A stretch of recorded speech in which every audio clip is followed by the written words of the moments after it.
Hello. Hello. Good evening. Welcome to another episode of Guns and Yellow Ribbons, a place where people are humble, noble, and ecstatic. You are watching Guns and Yellow Ribbons, an Arsenal podcast by Arsenal fans, for Arsenal fans. Enjoy the show. Welcome to another podcast by Guns and Yellow Ribbons.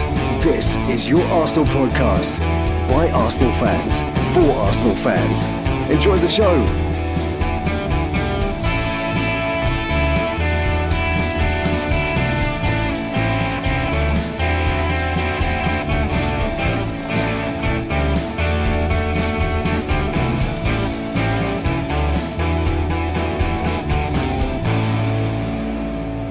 Trevor, you be humble.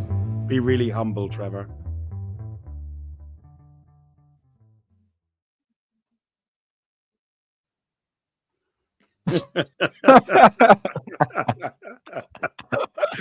Oh, Trevor. That was brilliant. That was absolutely brilliant. Are you Lewis Kelly in disguise?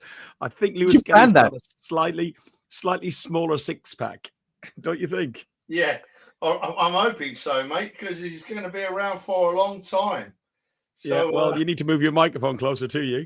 That's better. Sorry. I had to move my microphone to get my fat belly out from behind this desk.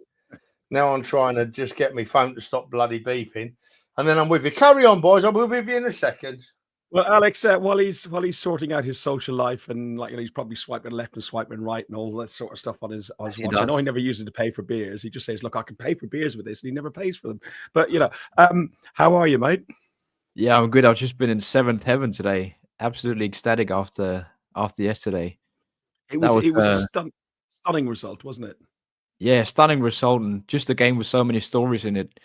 Our academy players scoring, the bad blood between us and Manchester City, and then just the result in itself. Massive boost for the rest of the season. Indeed. You've got a voice. Trevor, I know you couldn't make it down because of these bloody engineering work strikes, whatever was going on. I don't know what it was, but the trains weren't working right again over the weekend in the UK. It seems absolutely ridiculous that, the system is like that. But let's not get into the politics of it. But I've got no voice, really. Come off mute. Jesus Christ's sake, man. Yeah, I'm gutted I missed it, mate, but it had to be done. But it'll be interesting tonight because I did watch the game on telly and I picked up some interesting points tonight. So what I'm going to do is I'm going to let you go ahead with your talk, Ferg. But I've got a few things I want to say about everything. The television coverage, because I actually thought, and I'm going to be fair, I'm an avid.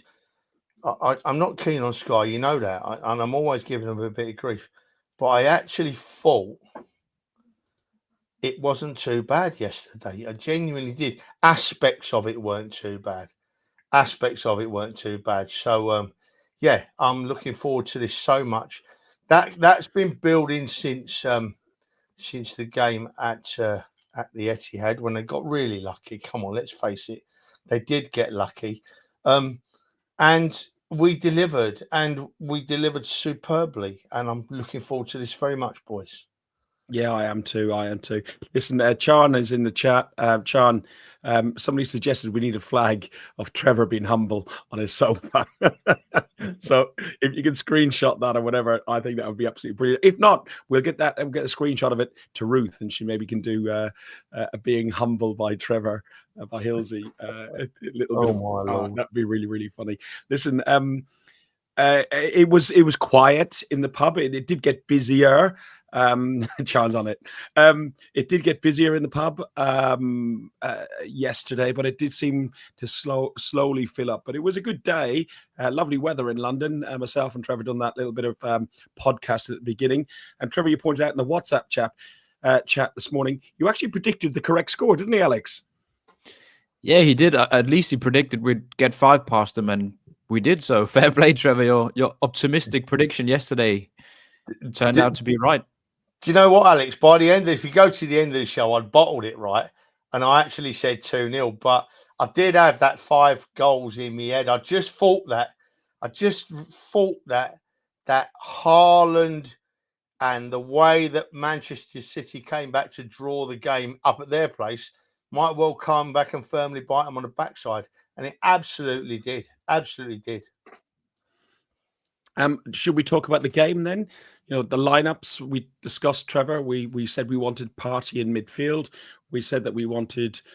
We discussed who would have Lewis Kelly, or would we have Calafiori on left back? We said Timber at right back, and we were hoping that Raya, who was out for the Champions League game with a strain, thankfully, and we'll go into talking about Raya in detail. Wow. Man, what a game he's had! Another fantastic man. game. Wow. He's got to be one of the best keepers in the league right now. But the lineup was as we hoped it to be. Let's run through the lineup. So we had Raya, Timber, Saliba, Gabriel, Lewis Kelly, Partey, Rice, Odegaard, Martinelli, Trossard, and Havertz. Trevor, the back five, including the keeper, outstanding.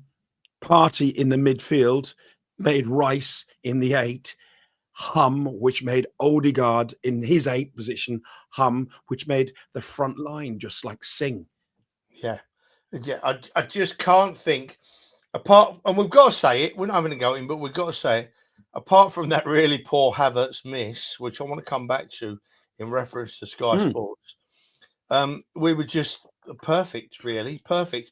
I mean, a big bloke like Haaland is always going to score a goal, right? Because he's about 7 foot tall, and he's always going to manage to find a space in a box to score a goal. But I'll tell you what, we took care of him yesterday, lovely. From 1 till 11, we did. Not just Gabriel and Saliba. We took care of him from 1 to 11, and we'll come back to that, won't we, mate? We will indeed. Alex, were you pleased with the lineup? Could you have tweaked it any further to make it any better? To be honest, I don't think I could. For me, like the only question marks going into the game was whether Wanyeri was going to play because he played so well against Girona, and then whether he was going to play Calafiori or Lewis Kelly. And turns out he got it spot on, the manager. So, yeah, I don't think I would have done anything differently. And when I looked at the lineups as well, I thought, especially in midfield, that we looked far superior to their players, Kovacic and Bernardo Silva. Just the physicality of our midfield is, turned out in the game were far superior to their midfield, and we dominated them, especially after the 65 minutes where we really turned up the levels. Alex, what's a really interesting fact when we compare this podcast to last week's podcast? It's now got over 7 minutes. I've still got some whiskey left in my glass. Last week, I had no whiskey. I don't know why that was, Trevor. Do you? I have no knowledge, Your Honour, no knowledge. Listen, we started out straight off the blocks. We had a chance of a goal early on, but 2 minutes in, if that's not early enough, Akanji got caught in possession just outside his own area. We pounced Declan Rice, played the first time pass into the path of Havertz, and he was played onside by John Stones. Havertz squares it to Odegaard, and Odegaard's opening opens the scoring. To be honest, if Dan was here, I was a bit 3 sheets, but I thought it was about 10 or 15 minutes into the game. It just felt so tense, and the build up, and every second felt like a minute. So I didn't realize until I came home last night that it was 2 minutes into the game, 103 seconds into the game. Alex, talk me through that goal, and talk me through, there's a lot of people talking, I want to talk to Trevor as well, about the criticism of Havertz, whether he should have passed that ball or taken the shot himself. Well, yeah, I mean, it was a sign of what was to come for City. Our brilliant pressing, pressed them up really high in certain situations, and on numerous occasions it worked. And it did here after 2 minutes where, was it Rice who broke the pass from Akanji? Yeah, he did, yeah. Straight to Havertz, and then he squared it. I thought he was going to have a shot himself when I saw it, but I mean, you can't fault him because it ended up in the back of the net. So, and just really important to get off to a quick start. And I thought the intensity and the energy we came out with was superb. And 2 minutes in, I thought this is going to be we're going to dominate them this game. But I mean, it was like we switched off a little bit and sat a bit deeper after that first goal. But yeah, I mean, brilliant start. Couldn't have dreamt about the start being any better. Trevor, that was the first engagement of Havertz into the game, and Phil Neville, you mentioned on Sky. I know later on he says other stuff, but he already says there's already criticism of Havertz saying, "Oh, he should have scored, or he should have taken a shot," and he makes the pass. I literally watched it 20 minutes, half an hour ago again on Match of the Day. I think he made the right move. You see, Dell, our great friend of the show, there, who's on the show, has said there that he doesn't have the confidence, and that's why he squared it. I absolutely disagree. Absolutely disagree. I mean, and Gary Neville was quite scathing. This is the first time Neville showed his true colours yesterday. He screeched, as Neville screeches in commentary when he gets excited. And he said, he's got no confidence. He's lost his confidence. He should have shot. He should never, ever have squared it there. Well, hang on a minute. He squared it to a player that's open that tapped the ball past the goalkeeper into the back of the net. If you look at the position of the goalkeeper, he's facing Havertz, so he couldn't make a lucky save. Whatever side Havertz goes, if the goalkeeper guesses right, he saves it. It's one of those. Havertz squares it, takes the goalkeeper out of the game, and it's tapped. Odegaard slams it into the back of the net. No way should he have passed. Should he have not passed? Gary Neville was awful. That's number one awful. See how many I end up with by the end of the night, Ferg, because it was embarrassing. And Andrew, you've joined us late. Was that because you were traveling back from the Emirates and the traffic was really bad, and your voice is gone, or anything like that? No. Move on, Ferg. Come on. you know that's a really sore subject. Come on. I spoke about this today, mate. Go on, Absolutely gutted. I was sat at home nursing man flu, listening to you lot all in the pub and getting all the stories of what's going on and watching that game. Oh, mate, honestly, it was the right thing for me to do, but I have never been so gutted in my life as to sit there and knew what was going on in the stands and in the concourse. I was so jealous. I know 3 of us went there and you were, so, we'll just, we'll have to suck that one up and we'll do it next time again. Yeah, I cocked up Gary Neville's name. I called him his brother Phil. So I could have just called him. You know what? I should just use his dad's name, Neville, and that'll cover me. So what did you make of that first goal? And Havertz, should he shot? Should he not? Just briefly, because I want to move on. I don't care. It went in the back of the net. I'm not bothered. He could have shot. He could have gone in. He could have passed it. It went in. As long as it went in the back of the net and we did it, we took advantage. I think what was really good for me was that we showed at that point what our game plan was going to be all game. Was we pressed and pressed and pressed, and we made sure that they were coming out to us, and we were just pressing them further forward. The transition was just so good, and it just set the tone for the whole game. Yeah, you're bang on. Like Martinelli scored a few minutes later. That was deemed offside. Correctly offside. There's no debate about it, but it was really good to show the confidence. I thought Martinelli, whilst he didn't get on the score sheet, I thought he had a really good game, and he was unlucky not to score towards the end when the whole Emirates were on their feet and we're all screaming and had no voices, but you guys wouldn't know anything about that. But, wow, this team looked really, really, really up for it. Alex? Can we delete him? Can we kick him off and just do it for us 3? Don't keep mentioning Ferg. I know. Go on, Alex. Let's not just sit here and quiet and let him get on his own. It showed the intention of the team. The team were well up for it. The pressing, which you they were. They were, but as I mentioned that before, I thought we sat a bit too far, too deep after that goal. I think, as you said, we came out and pressed really well.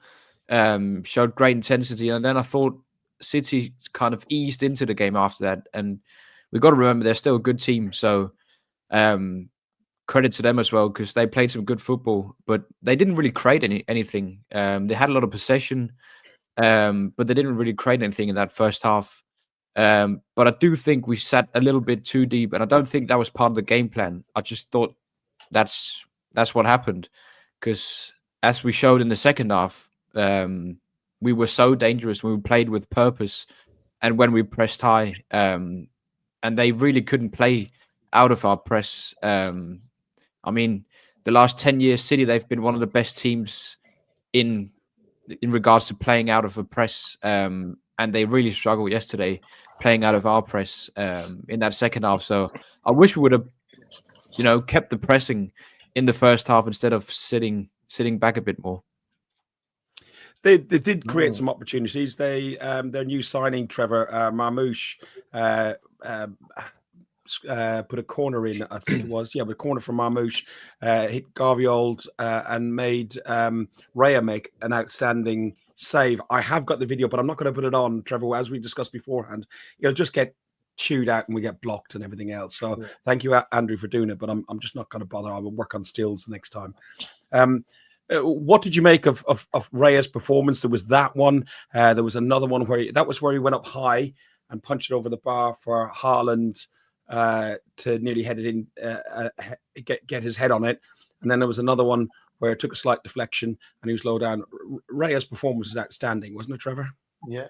Oh, astonishing performance. I think Alex is right. We did. I don't know whether we actually dropped off a bit, Alex, or whether City just had a good 10 or 15 minutes after we scored and maybe got lifted a bit by us scoring. But yeah, that's by the by. By the first save that is pushed up and onto the bar, honestly, he's had milliseconds to react to that. How he got to it, I do not know. Milliseconds to react to it. And then, of course, we do get a bit of luck.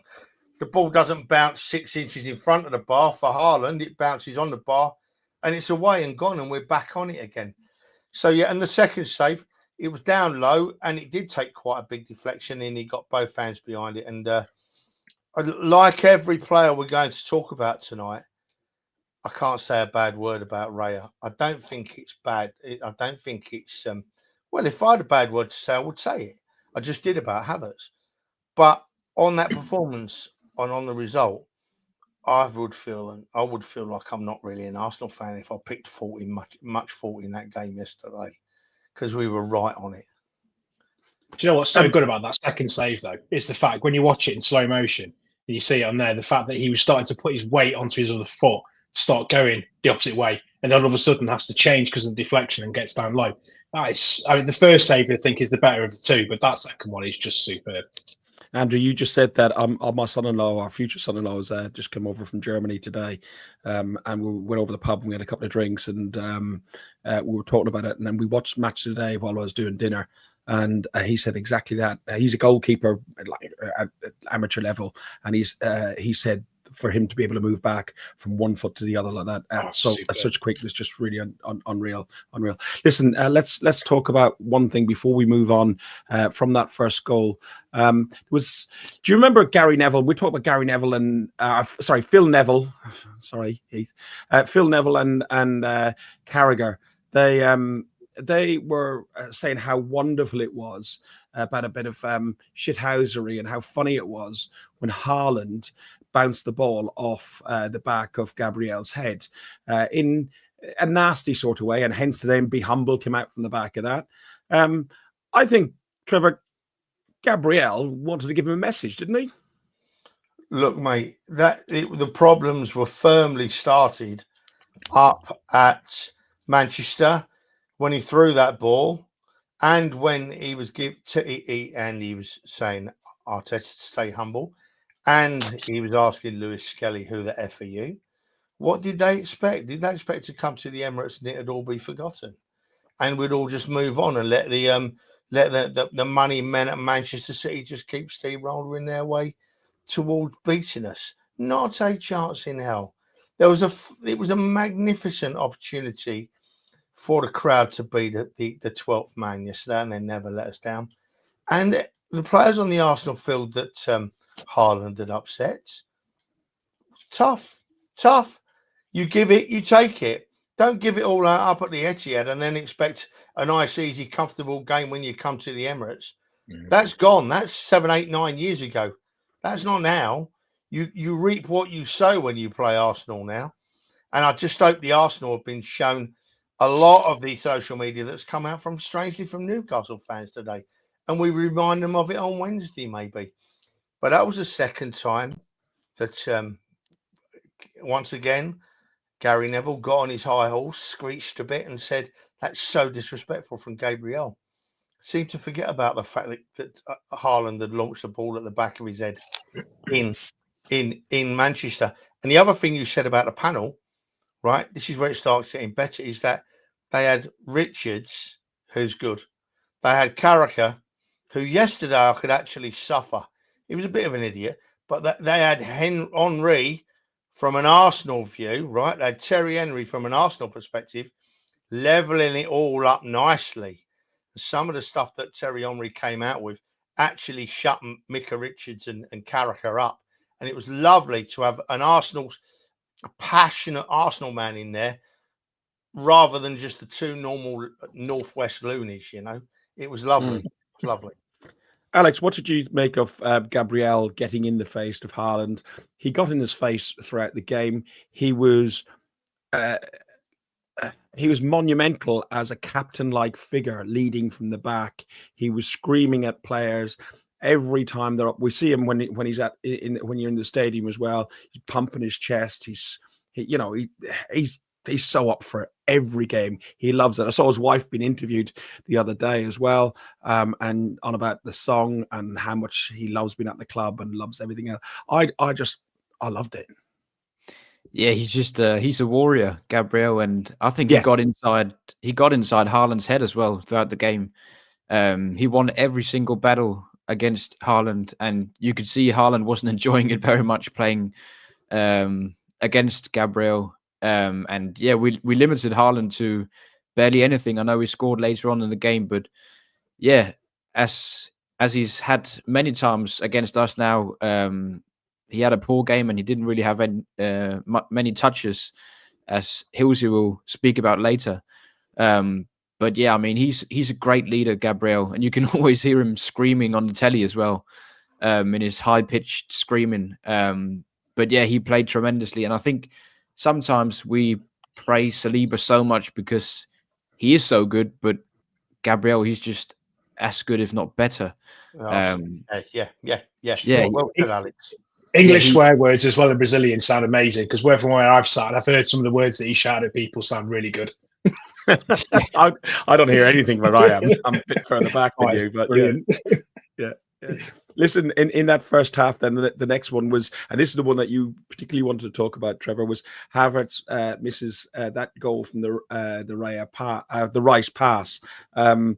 He again, after watching it back again this evening, he thinks first rather than shoots first. And Dale made the comment about earlier on about where he put the cross into Odegaard. A striker puts the foot through that. He's not an out-and-out striker. So, but he came into criticism again, Trev, didn't he? Oh, look, Ferg, we've got to be honest. We've got to hold our hands up as Arsenal fans. Say it was an awful miss. It was a terrible miss. Yeah. He's got the ball at his feet with time, and he misses. And if we'd have ended up drawing or losing the game, that could have come back and haunted him in a horrible way. But it didn't, right? But at the time, once again, Neville kept doing it yesterday, going into this really deep, meaningful voice, like he's trying to be. I'm trying to be really serious here. Oh, Havertz has lost his confidence. I don't know what's happening with him. Havertz has lost his confidence. He's saying this after about 8 minutes of the game, right? Not at the end of the game when he's missed 4 or 5 chances. He's saying it right at the start of the game when he's missed one, right? And Havertz, I thought, after that miss, went on to have a superlative performance. His energy levels, to draw a comparison, for me, they were right up there with Odegaard yesterday, right? After the game, Sky interviewed Havertz and Odegaard, and my she said to me, "My God, are they ill?" I said, "What do you mean, are they ill?" She said, their faces are so thin, there's nothing of them. And I said, that is because they've got themselves so fit, which allows them to harry and hassle and press these opposition teams for probably 70 out of 90 minutes. I said, they're not ill, they're just superbly fit. But yeah, I thought that after he missed that one, that thankfully he's never going to come back and haunt him. I thought his work rate was, just breathless. The pair of them. And Rice, we'll come back to Rice, I know, but we can't leave any of them out, you know. It's true. It's true. One of the last things I got was man of the match, and I don't know where we're going to struggle with. Look, at the end of the first half, Haaland had take that comment down a second, Trev, please. I can't find it now. Hang on. Yeah. There you go. I'll take that the banner banner down a second, please. That didn't help. he had 6 touches in the first half: a block, an unsuccessful pass, a headed pass, successful pass, disposed. He should have been dispossessed and touched. That's probably Dan that probably touched him, I reckon. So yeah, he didn't have a great. He didn't have a great first half, did he? Just going back into the chat there a second, I said I can see Dan comes along. He's made a couple of comments, disparaging comments against my character and my capability of holding my alcohol. He said I could be standing next to Gabrielle and I wouldn't know what was going on.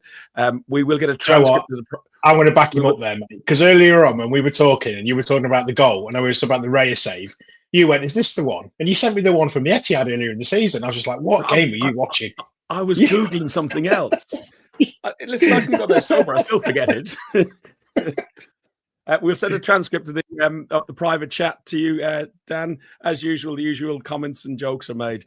Second half, City came out, and they came out with some purpose. I expect Pep read them the riot act at halftime, scratching their heads and everything else. But 55 minutes, City came up with more purpose. Within 10 minutes, Haaland had equalised. He barely touched the ball up to then, as we said. He had 6 touches of the game. And a minute later, Foden loses the pass and the midfield was intercepted by Partey. Again, we need to talk about Partey, who had time and space outside to wind up for a shot. It did take a bit of a deflection, but I think it was going on target in the first place, Alex. Do you? I mean, it was on target, but I don't think he would have scored if it hadn't taken that deflection off John Stones. It looked like it was going straight into the middle of the goal. And the big deflection completely caught out Ortega in the goal. But yeah, I mean, we've gotten lucky a couple of times with deflections against Man City, wasn't it? Was it last season with the Martinelli goal? Yeah. So yeah, but I mean, you need some luck in those sort of big games, and that completely turned the game around. I think that was so important, equalising straight after their goal.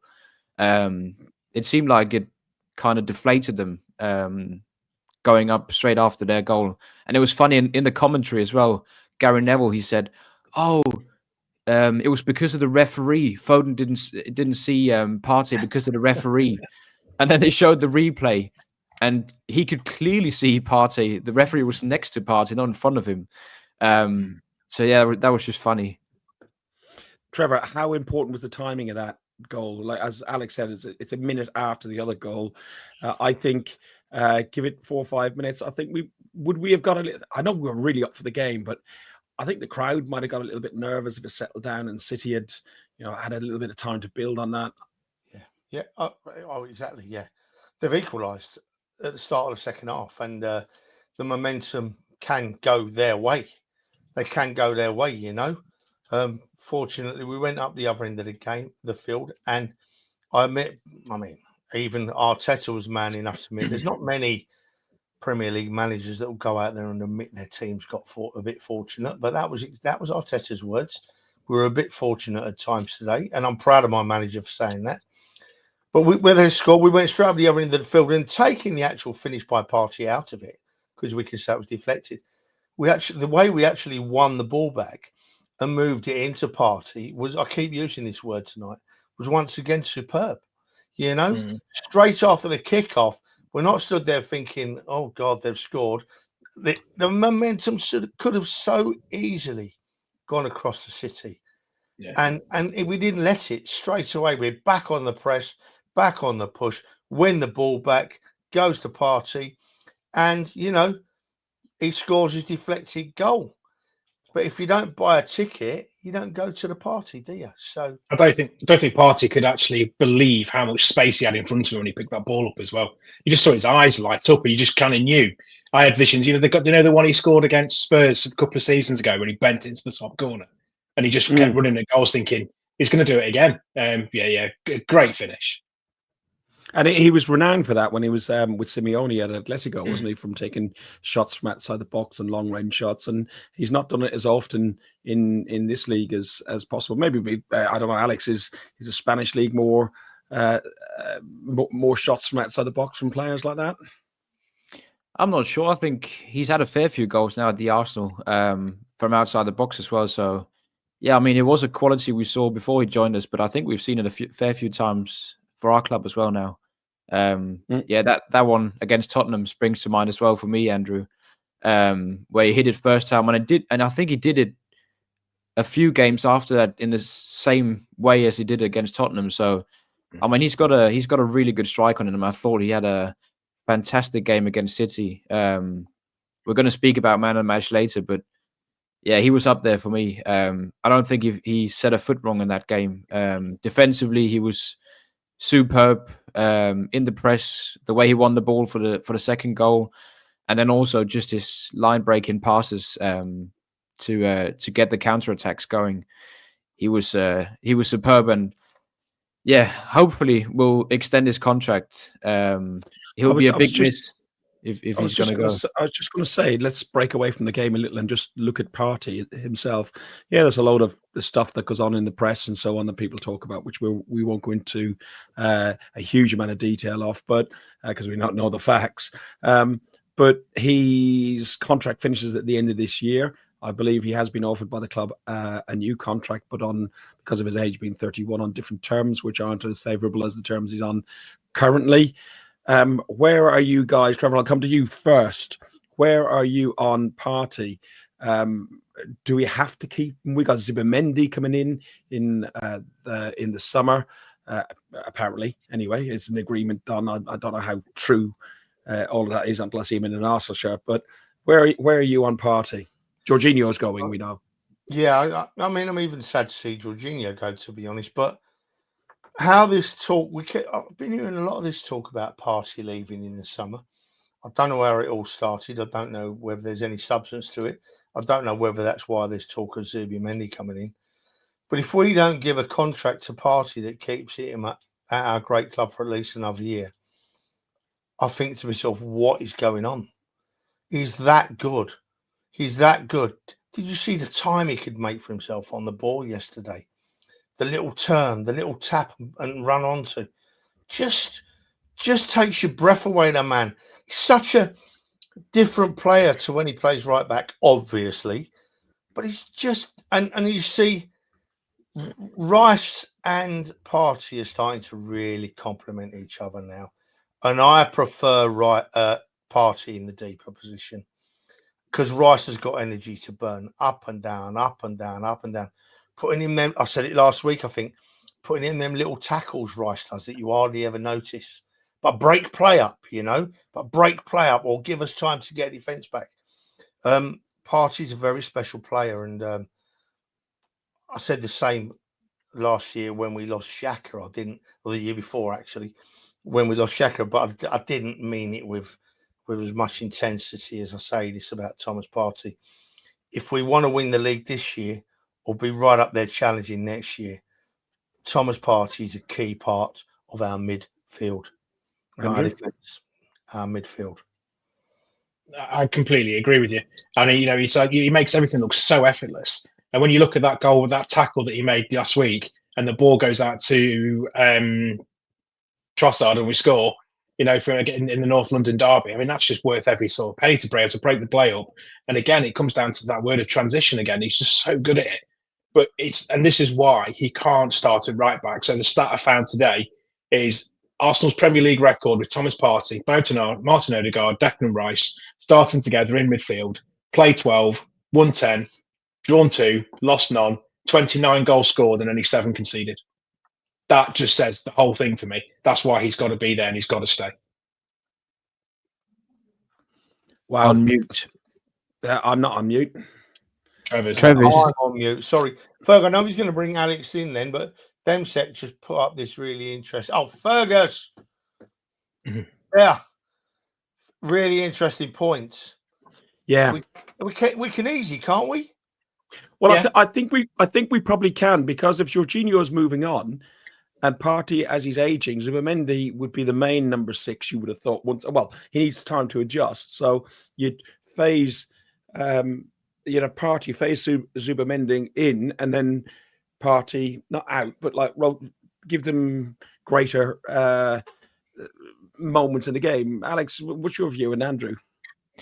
Yeah, I think we can sign Subamendi and keep Partey. As you said, a lot of players need time to adapt to the Premier League, and I'm sure Subamendi will need that as well. So having Partey still there at the top of his game, and then Subamendi can ease into the Premier League. And I mean, we're going to play loads of games, so there's going to be, plenty of time for the both of them to get game time. So I can't see why we couldn't keep Partey and still sign Subamendi, in my opinion. Sorry, Heath was Ferg. spot on with his sorry I comment. shouted at you, Ferg. No, it's fine. I'm used to it. I'm used to it, wife. Take that back. I'm not moving on to you. Take it back now. I never shout at you. Take it back. You always shout at me. I do not. I'll have another beer. I'll have another beer. I do not. Anyway, there's your comment. I'm not talking. Yeah, no, Heath had a really good comment just before that, which is we look complete in the midfield. Rice bombing on and Thomas holding the line in front of the defence is really good. And then obviously I posted up the stat that Andrew just gave us about Thomas, Partey, Martin Odegaard and Declan Rice together played 12, 110, drawn 2, 29 goals, scored 7, conceded. Yeah, it's really interesting. Wow. That's huge. It is. Joe, I'd like to take that one further, actually, do a bit more research into that to find out who scored those 29 goals.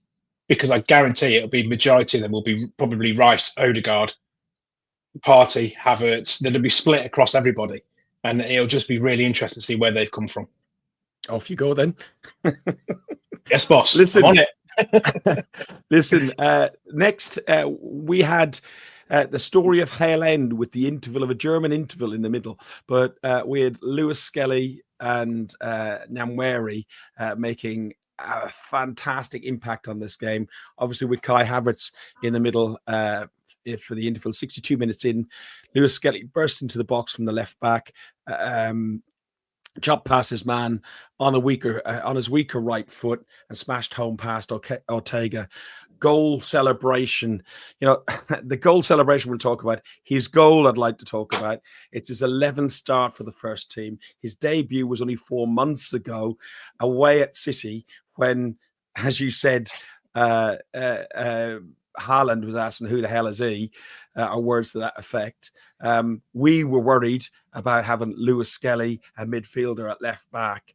Trevor, the lad has just proved us so wrong. And just to get that goal was unreal. The scenes in the North Bank were, wow. All right. Stop going on about it. I was watching everybody's faces. I was watching our 4 faces then, Ferg. And as soon as you said Skelly and Nwaneri, we all smiled, right? We all really, really smiled. That says it all. You can't, there's no bigger words than that happening. I think that Skelly is the one we thought was a little bit behind Nwaneri. Different positions, I know. But he's just proving us wrong, isn't he? I mean, not just the goal. He handled Harlan, who spent a lot of time on his side of the pitch yesterday, magnificently. Absolutely. He sort of abused him, really, didn't he? He laughed at him a bit, to be honest. And then the goal, to have the confidence at 17 or 18 years old to drive into that space and finish like that. Wow. Well, and then have this, he's just scored, right? Is it his first Premier League goal? So his mind's going off the scale, right? The young lad is going to be ecstatic. He's living all of our dreams. We've all dreamed about this, playing as a teenager for the Arsenal and slotting a great, I called it a worldie today. Someone said it weren't a worldie, but I don't care. It's a worldie to me, right? Slotting a worldie in. And so his head's all over. And then he's got the sense of presence to go and give it a big Haaland celebration. Oh, man. What a lad. Lewis Skelly. Miles Lewis Skelly. The chances of watching you watching this are probably about 1 billion to 1. But Miles, please, never change, son. Never, ever change. You are Arsenal through and through, and we love you. Andrew? Do you know what? Right, I could. That is just sums it up perfectly for me, Trev. I think you've hit every nail on the head there. Because so Theo's been back training tonight. Okay, so after he's come back, and do you know what he was doing tonight? He was hovering around inside the 18-yard box, and I know exactly what he's trying to do. He's trying to emulate that goal yesterday, and trying to really do it, and that just shows you kind of like sort of what they look at, and how influential that sort of people are for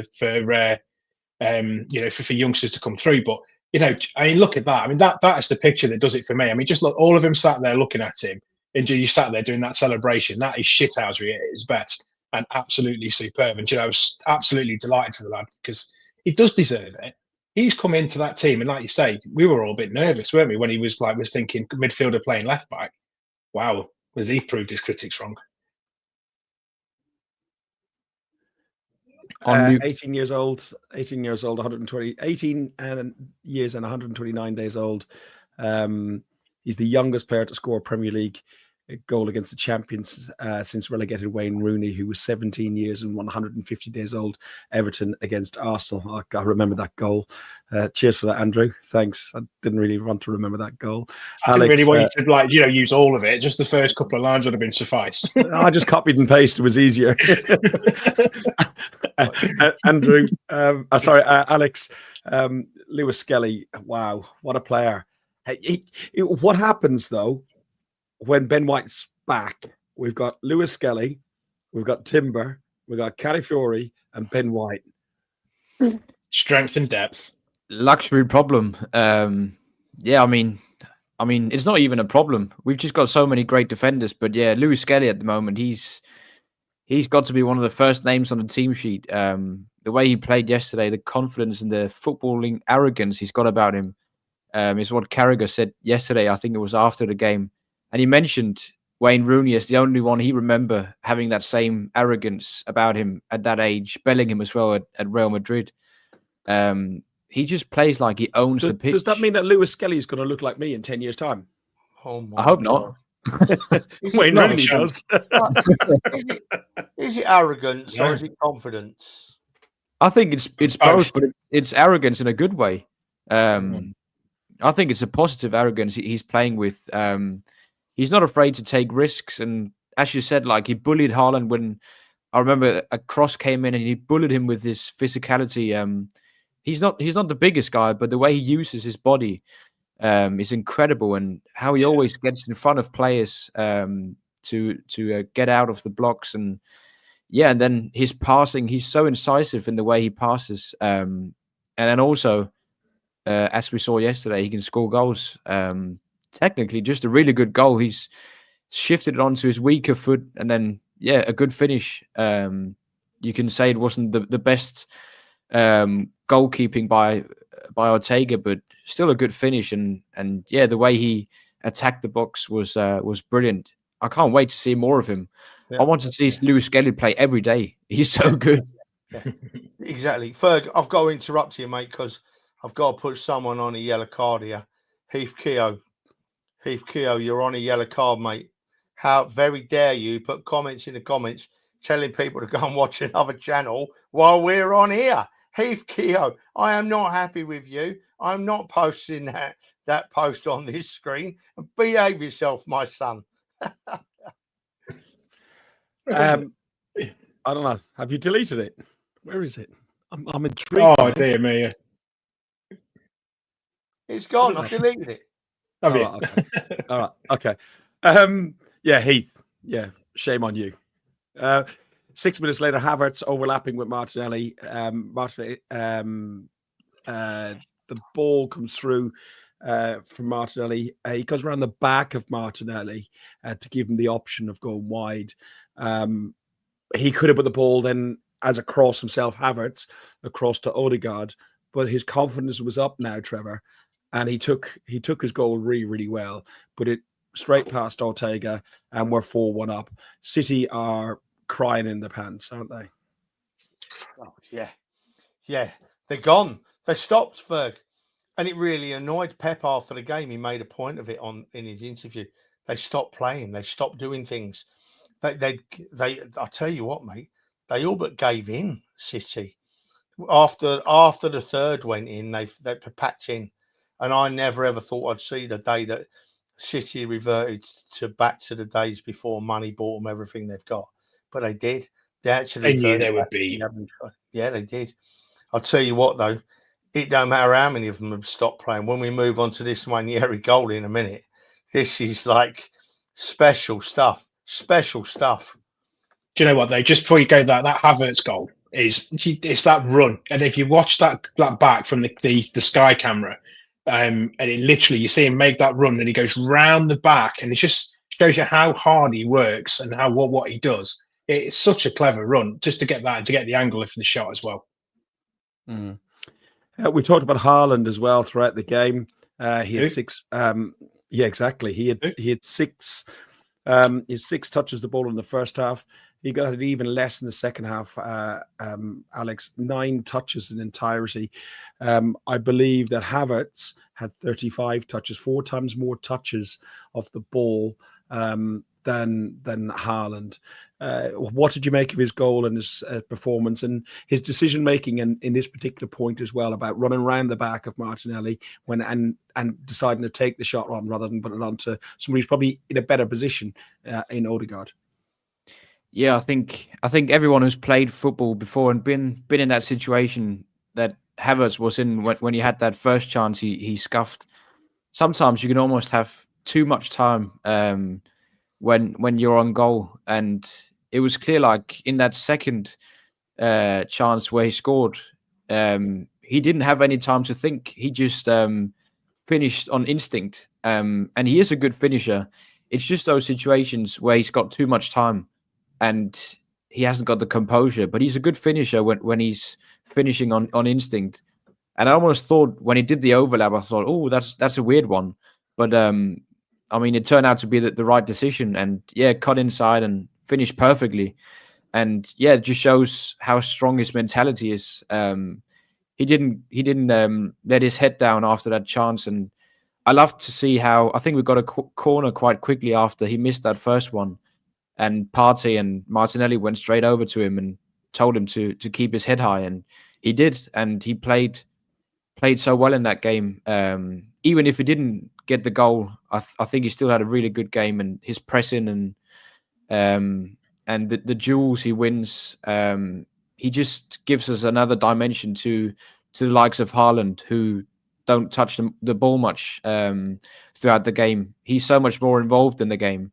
And yeah, then when he gets a goal and assist on top of that, it's just it's really nice. And I think he's the player I want the most to score every time I turn on the Arsenal and watch the Arsenal. He's the one player I want to score every single time because I just love him. And like people talk about Haaland and how prolific he can be as a goal scorer. Yes, he's a great finisher. But Darwood has a really good point in here. You could say Haaland gets more goals because he doesn't work as hard as Havertz, who's an all-round better footballer, more involved footballer. Haaland is a supreme finisher, but Havertz is more of a team player. And to be honest, it's about 11 players on the pitch. It's not one player in there. And you can see Lewis Skelly, you can see Rice, Partey. Every one of those players, all were doing it for the cause. So really good comment. Let's finish off on the second half of the matinee, which is the Hale End matinee, and we're now going to talk about a goal that consisted of 36 uninterrupted passes that lasted 1 minute and 54 seconds and involved every outfield player and the keeper. It was the longest passing move leading to a Premier League goal since September 2023. That's the passes, that's the moves. And if you're on audio, we're putting a graphic up of the passes and the moves to result in this goal. Alex, talk me through this wonder goal by Ethan Nwaneri, who was only on the pitch 6-7 minutes. And every time he comes on the pitch, he seems to score a goal. His average goal scoring is, I think, it's better than Salah. I think he's second with his expected goals at 0.94 goals per 90 minutes. Yeah, you can see Nwaneri when he comes on. He wants it. Yeah. Yeah. I've just seen Dan's comment in the chat, but yeah. Oh, right, okay. you could just see he wants it when he's demanding the ball. And yeah, by then it was all Ole's, wasn't it? Every single pass was Ole's from the crowd, and yeah, we kept going. And I mean, it's the sort of goals that City used to score all the time, where they keep passing. But yeah, it was so nice doing it to them, and just a trademark goal from Wanyeri, like we saw in Girona and early on in the season in the League Cup.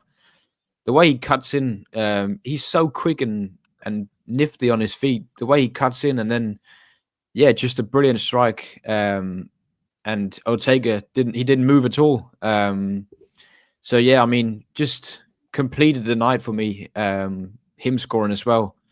And yeah, what a great player he is. And he's the backup we wanted for Saka. We've been screaming for a backup for Saka, but he's the best we've got. I don't think we can sign anyone who will be a greater backup for Saka at the moment. So here's a question for you. We got Lewis Skelly and we got Nwaneri, who both are outstanding talents, very young, and probably hit a level ahead of their time, given the opportunities and everything else they've had. Saka would probably be covered by Nwaneri or Odegaard as well, because he played in that 10 role against Girona. And then we've got Lewis Skelly, who plays left back, and he can play a midfield role, but we haven't seen him play that midfield role. These are two young players who are keen, hungry, and they'll want to get on. Are they going to be happy to be playing second fiddle to Odegaard, Saka, and whoever, Timber at left, right, back, whatever? Trevor, what's your thoughts on that? And I'll ask the other lads as well. Well, firstly, I've got a question to ask you, Ferg. Earlier on today, I sent you a message, and I said, can we find out how many touches Haaland had in each half? And you said, of course we can. And then you put the graphic up on the screen that I asked if you would kindly do. And you talked to Andrew about it, you talked to Alex about it, and then moved on without even coming near me about it. So what was the point? What was the point? Just to annoy you, really. Hey, it was really only to annoy you. I've done it on purpose. You've succeeded. I nearly slipped an F in then, I'll tell you. So what do you think about Haaland's touch? Are you partial to a Haaland touch? I don't give a toss about a Haaland touch. But what I do give a toss about is the way that Terry Emery highlighted how poor at times, although he scores a lot of goals, we accept that, how poor at times Haaland can really, really be. I think he never said the words, but I think it was possibly, I read it as him saying, look, you're all ranting about Haaland, but he weren't fit enough to lace my boots. There was a few times they showed it when Haaland was furthest up the field. And if he moves right or he moves left, he runs into loads of space. And he just had that bottom lip dragging on the floor, not wanting to do it. All he wants to do is be in the box and score a goal and take the glory. And that's working while you've got a few others chipping in with a goal or two. But even one goal a game with that team Man City got at the moment, Haaland scores one goal a game in that team they've got at the moment, he ain't going to win them many games. Trev, do you think, games, right? Do you think that I think we've moved on from it?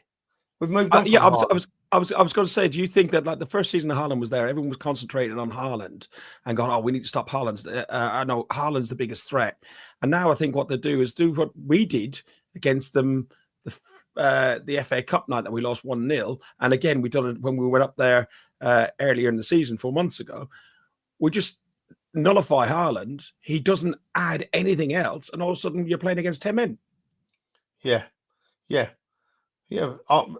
That's true.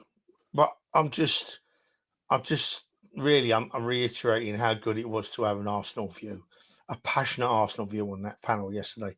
We always have the passionate Liverpool. We always have the passionate Man U. But the trouble is we have the passionate Liverpool and the passionate Man U having an input into every game. And we watch on television, and that's not fair. That's not right. It ruins the viewing experience. It ruined Gary Neville's antics, ruined the commentary experience yesterday.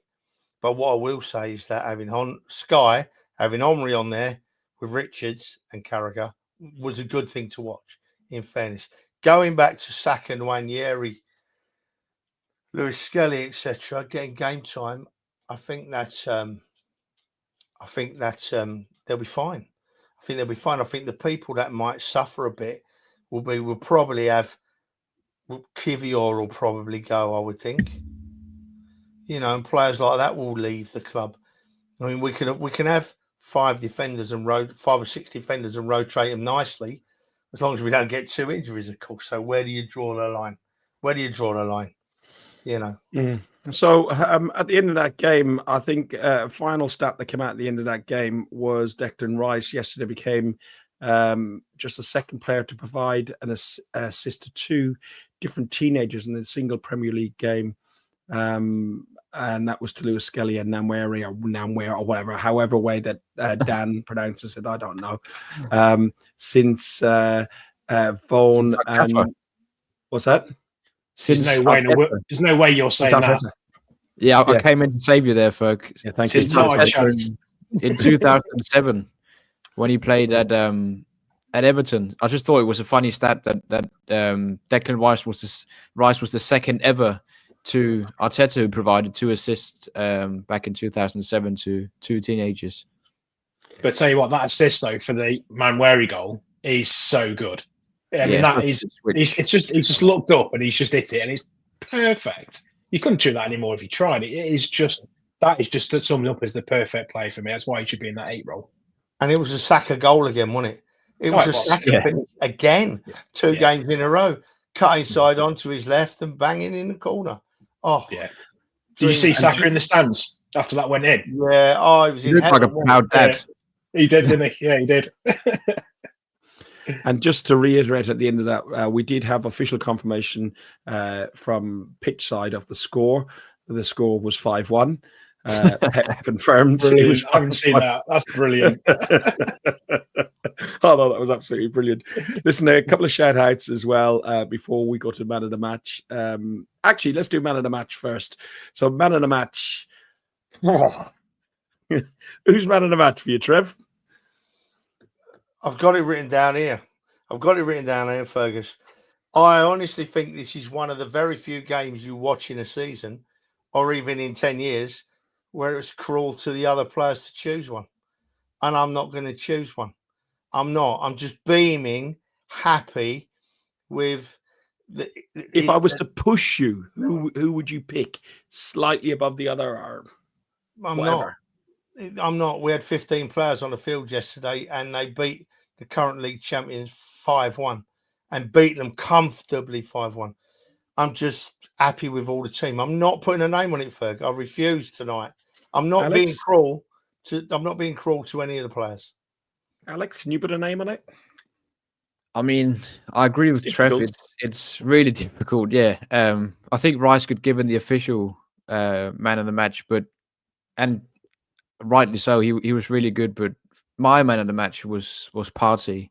I just thought he was so good, and then he topped it off with the goal as well, which was really crucial. That goal to make it 2-1. Lewis Skelly could have had it. Raya made some crucial saves and was good with his feet once again. Gabriel was faultless. I mean, Havertz's goal and assist, you could give it to so many, but my personal favourite from that match was Partey. I thought he had a tremendous performance. Andrew? Oh, he's done a Trev. He's done a Trev. I've done a Trev. Been on mute. Sorry, boys. I'm going to go with Trev. I'm not picking because out of all that, we could be 5-1 win when you've got every single player has played a part in that team and has played as well as we have done. You can't single anyone out because that was your team performance of ever. That was super. That's awesome. Do you know what, Ferg? If I was picking a man of the match yesterday officially, I'd have had to put about 9 names in the hat, mate. Yeah. And draw one out. And that was the only way I would have felt comfortable with it, you know. Do you know the only one that can really sort of because if he doesn't do it, the game changes on its head, is Raya. Because if he doesn't make that save, both of them, they're at crucial points in the game, it's a different game altogether. But likewise, So- Partey scoring the goal when he did. Lewis Exactly. Skelly getting the goal when he did. Rice making the pass, Havertz with his work rate. If I was pushed, I was probably pushed down the route of Partey, but Gabriel for slagging Haaland off. I mean, the list is endless. Yeah, the defense were great. They were absolutely fantastic. So a couple of shout outs. I had my cousin's daughter, so my second cousin and Fionn over for the game from Ireland. And we had a lovely shawarma kebab at the back of Finsbury Park. Really, really nice afterwards. And we did bump into a listener just as I was leaving and wiping the chili sauce off my beard. Some guy says, are you that Guns and Ribbons guy? And I went, yes. Oh, thanks. He said, love the show. I'm always watching it. So thanks very much. I took a picture. I said I'd give him a shout out. I think it's Imran or Ishmael or I can't really remember. I'm sorry. Hey, I'm not being funny. I'm surprised you can remember. The picture got taken. Oh no, I took the picture. Someone told me he came up to you and said, "Hello, Trev." He said, "Oh, Trev, you've lost weight." Oi.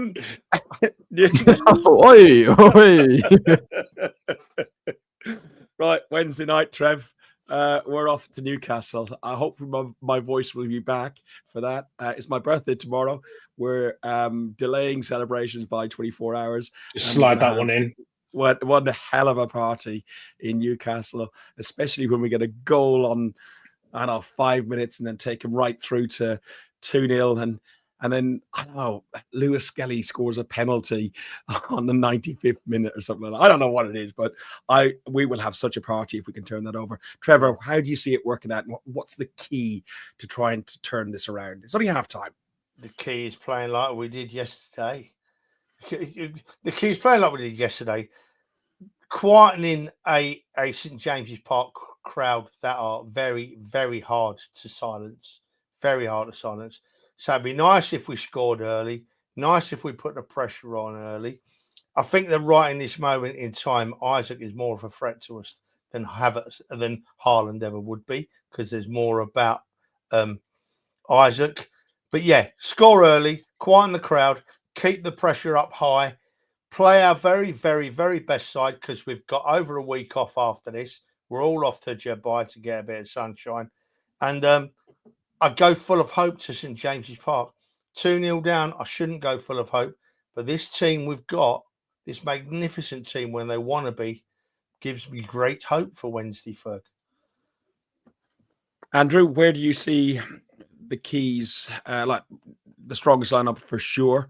Do you see anybody getting back in? Ben White? Would you risk anybody like, say, Ben White if he's ready to bring back in, or do you wait till after Dubai?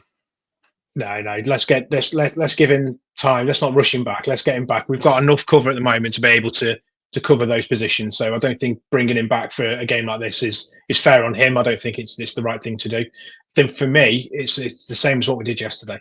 We play high, we press them up high, we get the transition, and we just work the ball hard, and we don't give them a second to breathe. Because if we can flatten that crowd, that's it. That's what we need to do, is take the crowd out of the equation. We've got to keep pushing and pushing and pushing. I've just seen it, Alex. I saw your smile. I thought I better go and check the comments. Cheers, Dan. He does it every time. Ginger twat. Ferg, I've started one message, and I hadn't thought about it to be. Oh no, that's not the one I wanted to put in. I've got it. Fergus on. No, it's not that one. It's a different one. And I'm just going to briefly touch on it. Right, how Foden was non-existent yesterday, wasn't he? He was taken off. Made two mistakes. Yeah, two big mistakes. Awful. Anyway, we don't need to talk about them anymore. But apparently Foden is more world class than Saka. I rest my case. Yeah. So Saka did better, and he was sat in the stands. Alex, happy birthday, Alex Ferguson. Alex, you did that with an Irish twin son as well, Alex. Well done, mate. Yeah, I'm quarter Irish, so yeah. That's the best bit. Alex, thoughts on Newcastle away? Yeah, it's going to be difficult, but I think we can quieten the crowd with an early goal. We're 2-0 behind, but I mean, we've got a chance. They lost on the weekend. We're coming into the game with massive confidence. And yeah, like Andrew said, if we play the way we played against City and we catch them with our high press, anything could happen. Yeah, I'm excited for the game. It's going to be a massive test, but yeah, with the confidence we're playing with at the moment, anything can happen, and hopefully we can make it through to the first final of the season. Yeah, a lot of comments in there. Demsek saying as we made a whole show without me having to take a halftime break. Yeah, it's the thing is to explain the how it works biologically. Is a game of football is 45 minutes long, so my bladder lasts for about 45 minutes. Extra time brings me to 52 minutes, so that's when I generally have to go to the toilet. But no, I'm okay. Thank you, Demsek. Thanks for your concern. I really appreciate it. That was kind. At least someone's being kind to you. Yeah. I'm not used to this kindness. It's unreal. Trevor, any fine words of wisdom to close the show with? Before you press that button, right? I've just got some little things that just pleasured me greatly yesterday. My right arm. No. Just cut. I thought the referee was okay, but then I don't think he'd dare not be okay yesterday. There was too much focus on him. He missed one or two things, yeah, but they all do that. Right. Overall, I thought he was all right. Gary Neville really needs to take a long, hard look at himself because he made himself look very, very, very silly yesterday. Very silly. And topping the lot, today, we have boiled so much pee on social media, right? We've had City fans, we've had United fans, we've had Newcastle fans, we even had a Chelsea fans chipping in, a Leicester fan chipped in, right? All slagging off the Arsenal. Do you know what that means? That means we're back. We're back in their minds. We're living in their heads. And I love every minute of it. And I'm going to be up at tomorrow morning, early, back on my social media account, doing it all again because we are the Arsenal. It's that one. There we go. Right, boys. 445 people watching in the chat. Many of you again on X as well, on mine and Trevor's profile. There's quite a few of you over on YouTube. We would love if some of you guys who are watching on YouTube or any on X or anybody listening back on audio, please take a visit over to our YouTube channel, click like and subscribe.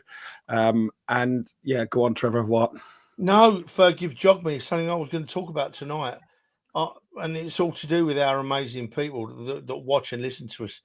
When we very first started this this podcast, I didn't want in it from the start. I came into it after about a year, but I'd not been on this long. And we had a really horrible comment one night from someone that will remain nameless, just saying, and it weren't in these words, but it was, listen to this lot talking at three people on their podcast and laughing at us, right? Okay. And I just know you're going to follow this up, Ferg, but I just want to thank everybody that now watches and listens to us, mate. You work so hard on this. Yeah, I come along for the ride and have a bit of a laugh and a joke, mainly at your expense, I know. But we have 4, 5, 6, 700 viewers and listeners live, and that's all down to that man that can't string two words together. So I don't know how he's done it, honestly, but I love it, Ferg. Cheers, son. And a slightly different song to see us out this time, but I think it's very appropriate, bearing in mind what we got going on Wednesday night.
Thank you, everybody, for the birthday wishes. Thank you for the lovely comments that some of you guys have said about the podcast. It's really, really, it does fill us with a lot of happiness and a lot of gratitude.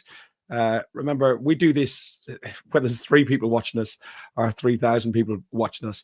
We do this regardless because we enjoy chatting to each other as mates and talking about Arsenal and talking about it in the manner that you would with your friends down the pub. We'll have a go sometimes and go, oh, I wish, the transfer window. We've all been talking about the transfer window. Doesn't look like we're going to get anybody, but we still will be here tomorrow supporting the Arsenal. We'll be marching up and driving up the road to Newcastle, singing our lungs out. There was over about 5,000 of us going to be up there singing our lungs out, getting behind the Arsenal. You speak for yourself, young Fergus. You'll be driving up the motorway to Newcastle. I personally should be travelling first class, enjoying free. Okay. Some of us take the effort to drive their friends and are environmentally friendly with an electric car and all that sort of stuff. I'm going to have to stop about 4 times on the way up. Every 45 minutes. Yeah, that's different. Yeah. Actually, when I'm driving, I'm quite good, actually. There we go. Karen Singer's at the point here. Look, how far is Newcastle? I know exactly what they're talking about, mate. Yeah. It's about 3 hours, Karen. So I can top up my electric car every 45 minutes. There we go. Yeah. You have been watching Guns and Yellow Ribbons, an Arsenal podcast by Arsenal fans for Arsenal fans. Really do thank you for all watching. I hope you've enjoyed the show. Up the Arsenal and fuck the Spurs. Welcome to another podcast by Guns and Yellow Ribbons. This is your Arsenal podcast by Arsenal fans for Arsenal fans. Enjoy the show. Thanks for listening to Guns and Yellow Ribbons, an Arsenal podcast by Arsenal fans for Arsenal fans. Follow us on Facebook at Guns and Yellow Ribbons or Twitter at Guns and Ribbons. And remember to rate and review us too. Up the Arsenal.